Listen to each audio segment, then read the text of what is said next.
ચૂંટણી પ્રચારમાં ભાન ભૂલ્યા ભાજપના સાંસદ નાયબ મુખ્યમંત્રીની હાજરીમાં જ સાંસદ મિતેશ પટેલની ધમકી। આખલાવ તાલુકા જિલ્લા પંચાયતના પ્રચાર દરમિયાન મિતેશ પટેલની મનમાની, ભાજપની બેઠક નહીં આવે ત્યાં ગ્રાન્ટ નહીં ફાળવવાની ધમકી। ગઈ ચૂંટણીમાં ભાજપે 20 તાલુકા પંચાયતમાંથી 7 આવી હતી। મિતેશ પટેલે કરી વાત, ભાજપના સદસ્યોને તે સમયના કોંગ્રેસ પ્રમુખે ગ્રાન્ટ નહોતી આપી। ગ્રાન્ટ ન આપતા ભાજપના સદસ્યોના આંખમાં આંસુ આવી ગયા હતા। મેં મારી ગ્રાન્ટમાંથી ભાજપના સદસ્યોને ગ્રાન્ટ આપી હતી તેવી મિતેશ પટેલે કરી છે વાત। નાયબ મુખ્યમંત્રીની હાજરીમાં જ સાંસદ દ્વારા ધમકી આપવામાં આવી છે।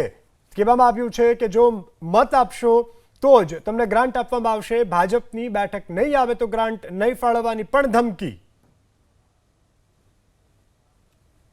સાહેબ, મને યાદ છે કે ગઈ ફેર ઇલેક્શન હતું અને જ્યારે 20 તાલુકા પંચાયતમાંથી સાહેબ આપણી 7 તાલુકા પંચાયત આવી હતી, 3 તાલુકા પંચાયત આપણને ખોટ પડી હતી અને તાલુકા પંચાયતના મારા સદસ્યો અહીંયા બેઠેલા છે જે જીત્યા હતા સાહેબ, એમના આંખમાં આંસુ આવી ગયેલા।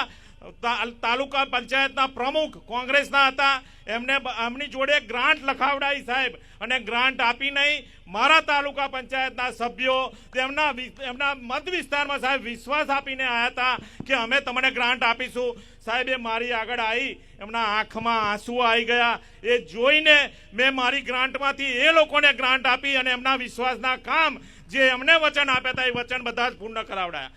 સાહેબ, આપણા ભારતીય જનતા પાર્ટીના કાર્યકર્તાઓએ આંકલાઓમાં જે મહેનત કરી છે અને જેનો આપણે અમિત ચાવડાનો ગઢ કહીએ છીએ, એમાં ભારતીય જનતા પાર્ટીનું જેમને કમળ ખીલ્યું હોય તો એક સાંસદ નહીં પણ ભારતીય જનતા પાર્ટીના કાર્યકર્તા તરીકે હું એમની જોડે ઊભો રહ્યો છું અને ઊભો રહીશ।